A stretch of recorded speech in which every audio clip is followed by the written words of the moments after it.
Hello and welcome to another exciting episode of the NCIC Podcast. A big shout out to our partners and sponsors, that is Koika and the United Nations Development Program. With me today, I am with a student leader from the University of Nairobi. This is Purity Mutua. She is the Vice President? Yes. Wow. So you're like the Kindiki of UN right now? Yes, I am. The student leadership at the very least. Yes. Okay. How is it dealing with UN students? As you know, they can be a lot of work. It's a wild ride, but that's my family. Yeah. Yes. Especially being in that position.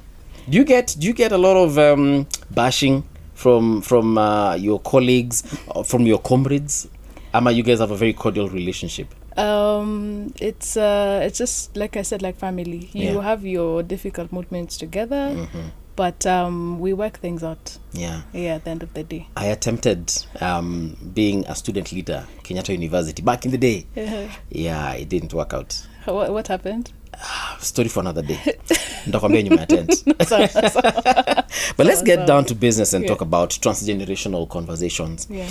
Political leaders in the country have been asking for this moment where they'll get to sit down with young people, and not just young people, but people across all generations, to try and see where the problem is, because obviously we know what has been happening in the last couple of months. There's a lot of dissenting voices as far as governance is concerned. There's a lot of and also coming from the leadership asking Kenyans what exactly the problem is, and how they can solve it. So in your own opinion, do you see the need of a transgenerational conversation? It is more than welcome. It is necessary. I think it's something that I believe is very important. Why I say that is because for a long time, young people have been meant to be seen, not heard. And especially given that our median population age is 19, that is a lot of people to ignore. Yeah. So you'd find that we have people making decisions for us. And so having that chance to bridge that gap between what we want and what the older generation wants is very important, especially now. Yeah. There's this notion by a section of the public, and when I say a section, I mean the old folk, where they say the young people perhaps don't know what they want. Yeah. Why? Because if we take the recent protests as an example, the initial one was about the finance bill. You remember the one from last year, 2024? It was about the finance bill. Then somehow, somewhere in between, it morphed, became something different. There were chants about one term, and then people were started talking about all these issues to do with governance, issues to do with their leadership. So it's like the initial purpose why people came together in the first place wasn't what eventually turned out to be. Exactly. So do you think that it's true that perhaps young folks do not know what they want? Today they want this, tomorrow it's something different. I think the overarching conversation is there, and we tend to change from movement to movement, but there's a baseline to it, and it's a broken trust in the system. And so what you're seeing now is just an eruption of triggering that same distrust that is there. Even where I sit, we have a dissent with education matters. We have the NFM, we have the fee structure that is not clear with the students. So I don't think we lack direction. I just think we are raising so many issues at once, because there are many, truth be told. It's not just the healthcare system, it is education, it is security concerns. And I think it's about time that we come together to actually just speak about it, because with this generation, we're revolutionaries. We want to break systems to make it work for us, rather than having to sit through a very punishing and slow agitation. And we've basically spoken out the frustration of what the older generation has experienced. They were just too polite to say. Yeah. Revolutionary is quite the word. Perhaps if we can look at it from and probably how you've actually explained it. Do you think that we have gotten to to a point whereby we can say it's revolutionary, considering that every other generation before us has gone through a similar process. Yeah. We've had protests dating back from the 1980s up until today. Yeah. And someone would say that, hata nyinyi mtatulia. Yeah, you know, at some point. The boomers had their time. Yeah. And the millennials had their time. Yeah. Now Gen Zs are having their time. Yeah. And everyone has been to the streets in all those generations. Yeah. And they're just saying, it's mtachoka mtena nyumbani. Yeah. Even the alphas, when they come about, they will also get their chance to go to the streets. But is it really motivation enough to have a revolution, or to even call it a revolution? I'm of the school of thought that we are at a tipping point in where we are as a society, as a culture, as a world. We are transitioning into an age with a lot of new things. We have climate concerns, so if it feels like the world is ending. We have issues with the digital age, so work in itself is being transformed for what it was for many years. And so by revolutionary is that we are seeing what we have systemically faced in the past, and we are seeing a new future that is coming quite fast. And so we're stuck in this place where we have to fix things for us to be able to have a future to be able to live in. So a livable future for the young people. And so in that sense, we are revolutionary because we're in a very critical time of mankind as we speak. Yeah. Do you think the young folks can actually articulate their issues? Because I've had the opportunity to actually talk to some of them, quite a number actually. And when you ask them what exactly purity do you want? They're like, one term, in the middle, one word always comes up, and I feel like that's not enough. I know they know that there's a problem for sure, and that's a fact. It's just that they do not know how to articulate those issues, and I feel like if we do not know how to articulate the issues, we might end up recycling the issues, whether it's during our time to vote, whether it's through public participation, because I might know there's a problem, and I know, but I just don't know. I cannot put a finger on it. Do you think like they can put a finger on it? And I'm not talking about, at least umesoma. I'm talking about the folks in Shags who probably dropped out in standard 2 or grade 2 and form 4. They never advanced their education after that. Do you think they understand? I think, and I get you actually. We're at a stage where I'd really emphasize, even with the young people in the university I lead, to pause and reflect. And I understand that because if you look at the movement that happened in Nepal, they were able to go into quick succession between the movement and the protests into electing a temporary prime minister. Exactly. And I feel like we never got to that point. And the point is, do we really need to get there? And this may sound like I'm some outlier in this conversation, but I'm someone who wants to look at it at a broader sense. And I agree with you. In many ways, this movement has gotten to a halt, or at least a gridlock, where there's a lot of people with different views clashing, like a guy that wakes up one day and we need to overtake State House today. Or there's the 2-term, there's a 1-term, and so we're in a place of division. And so even where I sit, I agree with you. There are a lot of things, but I believe the baseline, we just want systems to work. True. How they're going to work is where we're panning it out.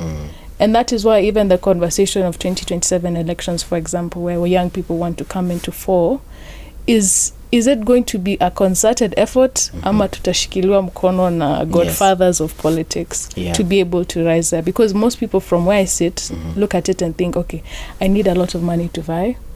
And unfortunately, the society is the same. Ukisema ati unataka kusimama ati watu wakuchangie ufanye elections, you'd find that's almost impossible. Right. In fact, even Maraga went out and said that he wants his campaigns to be funded, and there was a lot of pushback. But Obama had his elections funded by the people. And it's a case of politics and understanding the dynamics, but the young people do know at baseline we want governance that works, and accountability and systems that run. Let's revisit accountability. You see, the reason why, and I'm glad you've brought up Obama, the reason why American politics is the way it is, it is because the people of America are able to hold their leaders to account. They're able to, hold, whether it's their Congress, their senators, their president, whoever, they're able to hold these folks to account. Yeah. And we can also talk about other jurisdictions. We're talking about Germany, France, the United Kingdom. They're able to hold their people to account, whether it's through the people that represent them, whether it's in parliament or other places, but they're able to do it. Yeah. And that's why you will see, even for the sake of things to move on, people in the States will actually resign. Yeah. They'll say, look, there's a situation in this country or in my department, and the buck stops with me, and for that reason, I'm out. Yeah. Let someone else handle this. Yeah. We do not have that wherewithal to hold our people to account, our leaders to account. Yeah. We point fingers, yes. We're very quick on the keyboards and trolling people and calling out corrupt leaders. We even point out specific individuals, and we are like, Purity is a corrupt person. Yeah. But that is where it stops. But you do know, in many ways, what we perceive as young people is that all these arms have been reduced to a circus. Kusema tu kweli. Because judiciary acquits people a few minutes or right after they've won the election. Parliament approves a bill unanimously with maybe a few opposition on the side. And in fact, they don't even hide the fact that they're paid to do some of these things. So I think the problem is institutions have been weakened as well. They aren't what they used to be before. Yeah. And allowing the institutions to run in its integrity has been a difficult challenge because it always feels like there's someone running the show behind the scenes. Yeah. And that's why you find we have that overwhelming loss of faith where people feel that the systems won't work for us. The cards have already been set. The game has already been played. It's just for you to complete the formality. It's the same thing even with youth dialogues where you find youth perspectives are being collected in forums. Sometimes it's just for paper. Mseme may involve the youth. Yeah. They're a key stakeholder. But once the final decisions are made, it doesn't reflect on what we want as young people. But I'd say even with the finance bill was a good picture of what putting people accountable would look like. Yeah. And I've realized now people want to bypass the systems. You've seen the TikTok hospital. Oh yeah. The Gen Z hospital. I looked at that situation and I was like, Yeah. Carry on. Yeah, so you find now people want to bypass the systems. But in terms of governance as a whole, that would be a nightmare.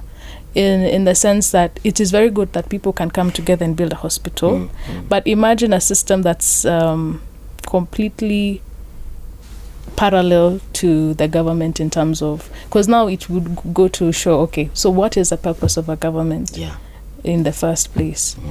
So a system overhaul, but also I think a cultural reflection. Yes. We are exactly as our leaders. I say this to a lot of people and they get upset.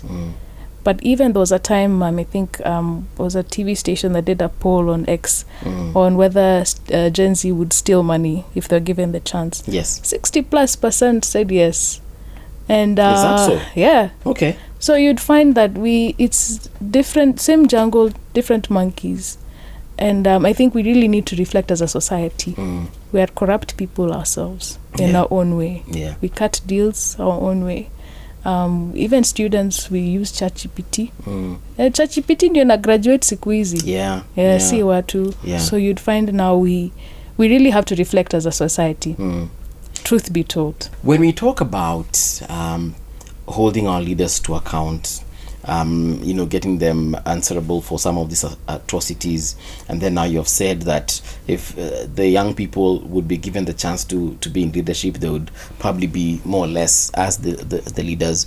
So it's actually true what people say, that leadership is a reflection of the people. Yeah. Because at the end of the day, we're the ones who vote for you. Yeah. if we vote for you and we knew very well that you are a thief, you are a thug, you are a drug dealer, why would we expect anything different from the person that we know for a fact we trusted them with this particular responsibility? Exactly. It's easier for me to vet the house manager who's going to come to work in my house, make sure she's not a criminal. I need to know where she comes from, her parents, siblings, her ethnicity and all this. But now when it comes to choosing leadership, the same person that we cannot trust with our children, or we cannot trust with our grandmothers, we actually trust them with the country. So we, more or less, the leadership is a reflection of who we are. So exactly. Then how then do we get to a point whereby we can even have a cultural paradigm shift? That is a very large scale operation, I can tell you for sure, because it means we're working on building national values again. And I'm glad that we're having this conversation with NCIC, because at the end of the day, it all boils down to national values. Do we believe in integrity as a society, as Kenyans? Do we actually believe in honesty and transparency? We and that's why I say it is a clarion call to the people. Because, for example, I think we've mentioned this before, and I've seen it sometimes where people say Kenyans like toxic leaders. There's that something that we like in them when they've Stockholm been bad syndrome. People somewhere. Exactly. And when a good guy comes, you think, Toshibe. Yeah, exactly. There's something weird about this guy. Exactly. Yeah. So the truth is, I would not be surprised if we make the same mistake again in terms of the leaders that we choose. Because we really need to get out of this dream that we're in, where we think that you can be bad somewhere else and still be good in the government system. Or at least it's like choosing the lesser evil. Si mbaya hivyo compared to X or Y. The society needs to be preached at, not really preached at, but they need to have a wake-up call to realize that we are also part of the problem. We were in a place where we pointed fingers. But if we want to actually overhaul the system, we have to also do our internal work as well as people and realize that we are the ones that have created that pattern ourselves. Yeah. Exactly. I wonder why we can't. You see, like Asian cultures. Yeah. I mean, those people are... They align in a certain way that I feel like Africans it's like we I don't know because look at Singapore, for example, and we like talking about these Asian giants, Singapore, South Korea, China, Japan, and these folks literally came to benchmark here in the 60s when they were also getting their independence, and they came here, they looked at how we're doing things, they literally benchmarked with us. Lee Kuan Yew of Singapore went back and told these guys, by the way, do you know what, for us to be able to achieve and probably catch up with the rest of the world, we need to do certain things. And an entire country aligned with him. Same thing happened to Japan. An entire country aligned with. In China, an entire population of millions and millions of people aligned. And look at where they are right now. Sisi, I do not know where the disconnect is. I honestly don't know. You've heard that thing where people say that we need a good dictator. A benevolent one. Yes. And sometimes I fall in that category. But why I say that is because we really need someone to have a hard fist in terms of implementing the values that we've had. Vision 2030 is coming, and I think we'll have to push it to Vision 20 something else. Right. And it's because it feels like a lot of things fell through the cracks in the process. Do we actually want people to stick to the guns? There are ministries that have worked with people who have actually had to be a bit hard-fisted to make things aligned and work. And I think that that's what we might need, especially someone who is very fierce on the fight against corruption. We are losing too much money to embezzlement, to just people siphoning funds. And the challenge is that everyone is doing it at every level. And that's the rampancy that it is. But corruption pays me and you. And we see corruption free zone, but here inakuanga to decoration. And unfortunately we've accepted it as it is. And you see, now that is why even for me in my position, I lead close to 50,000 plus students. Okay. And one of the hardest things is being a good leader in a broken system. Because you find that almost everything is geared towards molding you into a certain fit. And if it is not personal principle and a very thorough and strict guidance of values, I would have been in the thick of things. Yeah. Because especially now there's a lot of pressure for young people to conform. And you see, given that my position as Vice President, we are always interacting with politicians on a given day. And so there's buy-ins, buyouts, a break of loyalty for the sake of kitu kidogo tu. And I believe the system is for those who will actually decide to have the will to do the right thing. Yeah. Speaking of doing the right thing, we see a lot of tribal rhetoric out there, especially from the politicians. Yeah. So out here, we are always saying that we are tribeless, we are partyless, leaderless, and it's a good thing, especially when we are chanting together, and when we are hashtagging it on social media. But now, when it comes to honestly getting down to business and dealing with tribalism, where do you think the problem is? Young generation or the generation that came before them? I'd say both. I thought that tribalism would have ended with us, but unfortunately we've been fractured in those same lines as well. Not fully, and I say that because we have the kuna mixtures here. There's a lot of intermarriages that happen, and so we are a product of that. Even me, I'm a product of that. I'm Kamba, Kikuyu, have a bit of Maasai as well. Okay. So I've never really been tribalistic in that sense. But the tribal narrative comes passed down from older generation, where they do this, how anakuanga hivo. I think we really need to just appreciate the different cultures and tribes that we are in, and get away from the stereotypes. Yeah. And unfortunately, with political alignment, that is, tribe now all of a sudden comes out of nowhere. We are no longer a flag of black, red, green and white. It is where umetoka Nyanza, mimi nimetoka Ukambani, and the Kikuyu side. The challenge is that has been weaponized. And so what happens is we tend to trigger old wounds in the name of they did this to us then, or they keep doing this to us now. And young people are moving away from that. I'd say a majority, but we still have that manifesting in us as well, where you see people factioning into maybe the Onagi or the Kisii Alliance. And but we're trying. I've seen also new political parties coming in without necessarily a tribal inclination. But definitely it comes from the older generation seeping into the younger generation as well. Yeah. I have a different answer. Okay, tell me. I feel like it's the old folk really that believe in that. Because you see, at the end of the day, and I was having a conversation with one of the political elders in this country, and they were telling me, Mbuvi, listen, on election day, right now, people are partyless. Good stuff for you by the he's like, Apo, shikilieni Apo. People say they are partyless, tribeless, nini, and he was like, you know what, that's actually a good thing.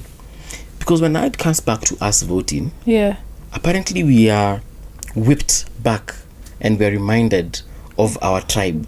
When your father tells you, by the way, because you're voting in Kitui County, for example, you should. Number one, you know our governor is aligned to this particular party. And that party is aligned to so and so. Your MCA, by the way, if he's not in this, unampatia nafasi ya nini. And he was like, we get back and our emotions are whipped back into tribalism.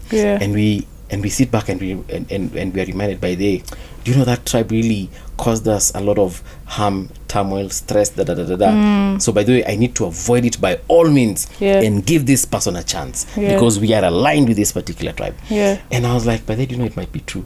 Come 2027, I am actually afraid that all this noise we're making out here will have been for nothing.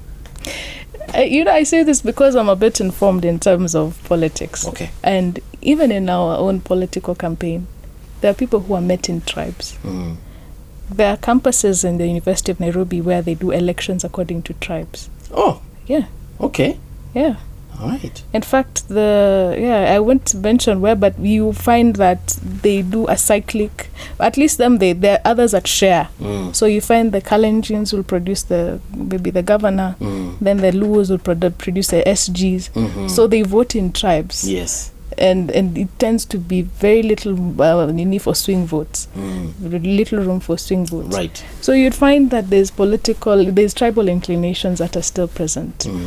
But the vast majority, it is not a do or die type of thing. Back then, it was, even Raila, for example, used to be voted against by the Kikuyu. Actually, the people in this country who made their careers out of de-campaigning him. Exactly. Yeah. It was just making sure that he's been voted against. There's tribalism, even with young people. It is not as apparent. We've grown up with each other. And so we've mixed and we've gotten to interact, but it is still there. But I would say it is not as severe as the older generation is. Okay. Yeah. I feel like we are tribeless when it comes to choosing our life partner. The kind of person I want to spend the rest of my life with. Yeah. I really don't care what tribe she comes from. When it comes to doing business, as long as Purity is getting me chums, I don't care whether she's Luo, Kikuyu, Kamba, whatever. She's making me money. I don't care where I'm going to rent, for example, a building, if I'm going to live there. Yeah. So as long as there's the amenities I'm looking for, the water is good, electricity is fine. I really don't care. I'm living with Luos, Kikuyus, Kambas. I mean, who cares? Yeah. But on the day of voting, and that is why I think where we need to target the conversation. Exactly. Yeah. And when you get to the point whereby you are listening to campaign conversations, you will sit with people and then you try and reason with them, and then you realize apana hawa kidogo tusikizani. Exactly. Yeah. Then now you resign to your own tribal cocoon, and then you're like, sisi Wakamba, we need to go in a certain direction. Exactly. Yes, but in the morning after voting, you'll go back to your Luo vendor, buy your fish, go back to your Kikuyu, vendor, get your fine whiskey, and go back and continue with your life. Yeah. So how do we target? How are we going to have that conversation? Because I feel like we cannot remove the transgenerational conversation and devoid it of the tribal one. I think we really need to shift our focus into merit, into meritocracy and competency. I've seen it even in our small university politics. You find people would rather vote for a political celebrity rather than for what they're capable to do. And because of the shine, the PR does a lot, by the way. And there's a lot of PR campaigns that are happening even now. It's meritocracy, looking at what people are able to offer for our country. Because we've entrusted our precious country into the hands of people who have also been very devoid of maybe knowledge and how to run the show. And all in the name of, they were able to have the better slogan. They had the bigger campaign. Yes. Niko na bendera yake, ama niko na ngepa yake. Huyu anakaa anaweza serikali. And there was a conversation I was having even before where we had asked, have we actually shifted from where we had seen African leadership before? What I mean was, we had the tribal chiefs, we had the kings, the kingdoms, the kingships. We treat politicians the same. We go to them for all kinds of things: harambe, matanga, dowry price, mtoto amezaliwa, school fees, all kinds of things. And so that bombardment means that we want to bypass systems to get favors from politicians. And you see now that pressure means you have to dip your fingers into resources that they shouldn't to be able to satisfy the demands of the people. Big events, and people are being given 20, 30, 40, 100,000 per person for the sake of kiongozi ametuweka safe. I think we still have a dreamlike perception of what leadership should be. Would you be okay with having an MP who does not give you money, but he makes sure that the school has food to eat, you have classrooms in schools, equipment, your hospitals are running, you have water in your house? That would be a rude shock for a lot of people. But you see, the reason why they don't see that, it's because at the time of that conversation, they're hungry. Niko na njaa, sina job. Nimeanza shule, sina job. So unaniambia ati ni vote politician mwenye atanijengea Kenya na saizi niko na njaa.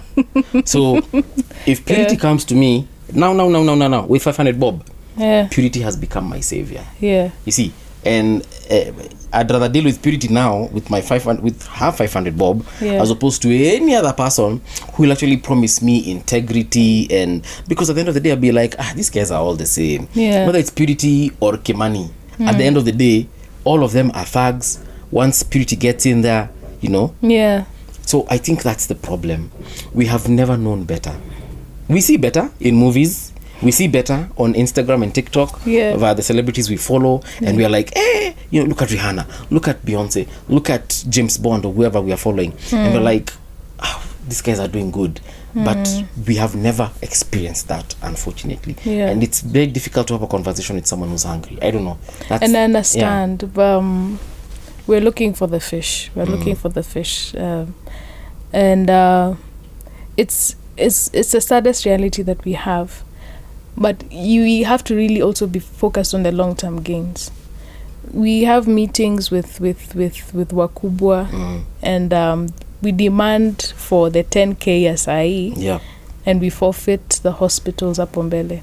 And I understand, it's, leadership is supposed to they have that job description. That's what they're supposed to be doing, to fix the country as it stands. But I do believe there's a lot of leaders that have shifted the focus into, if I can pacify them long enough, I can get myself another ticket to vie for the next 5 years. So we've shifted the focus into people pleasing in the temporary, rather than dealing with the actual systemic issues that are there. And it's the unfortunate thing that there is. It is. It is.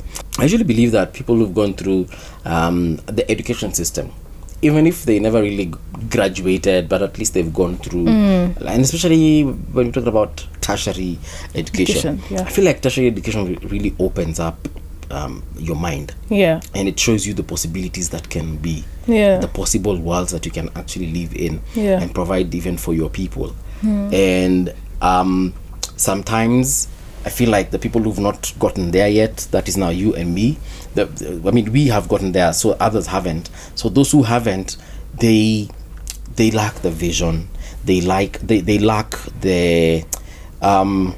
drive, the zeal, call it whatever, to actually see things differently. Them, as long as you've sorted them for now, but life is good. Tomorrow is and I feel like there's so much we can talk about as far as that is concerned. How we can involve, how we can make our governments work for us, how we can make our leadership work for us. As we come to the close of this convo, how then do we move forward from here? We want to have this conversation, and we are having this conversation in forums such as this one, like the NCIC podcast. But which other ways can we actually engage ourselves as young people to ensure that tunainuana, so that we can actually get to a future where we both agree and like? I'd say is be okay with having uncomfortable conversations. Part of the challenges that we are having now is that we have created a very big schism between the government and the people, and I've realized for an institution and for a country to run, we need to be able to know how to actually meaningfully engage.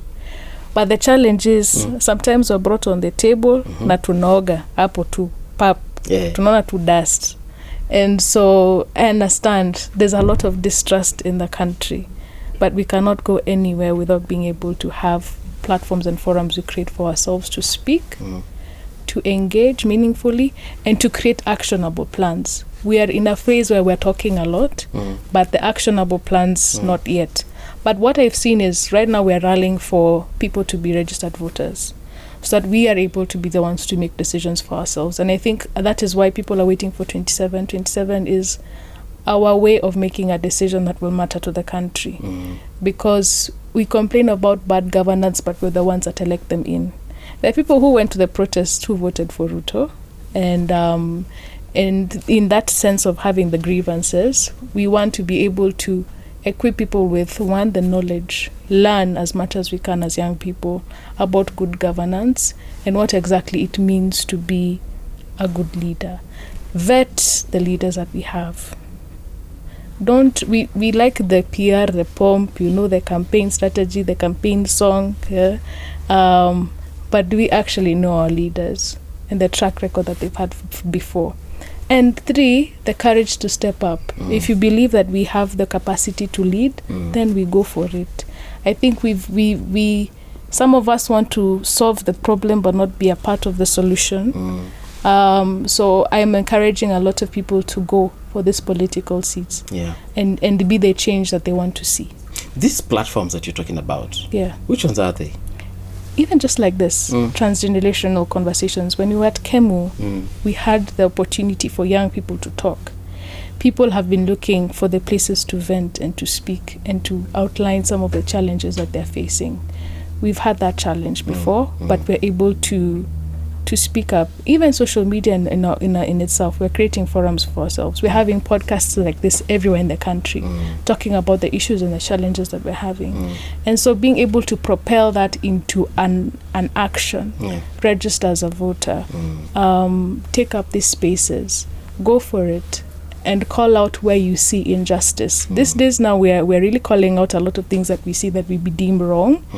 And that has also really helped accelerate, because now we are pushing for accountability in our own sense. But I'm hoping that we have institutions that run so that we don't have to go into public uproar to be able to solve our problems. The system should be able to check themselves as well to run. Okay. Yeah. Thank you so much. Thank you. I've gotten so much. That and you've given me different perspectives into some of the conversations that we've also been having out at this podcast, and I just hope young men and women, of course, will join in somehow, anywhere, whether here or elsewhere, because we really need to talk. We really can't run away from the situation. I agree with you. All right. That is Purity Mutua, Vice President of University of Nairobi Students Association. Yes. SONU, right? UNSA. Former SONU. UNSA. Yes. Okay. UNSA. Feel like it's South African, like UNSA. All right. Thank you to United Nations Development Program, Korea International Cooperation Agency, and of course NCIC for making this happen. See you on the next one.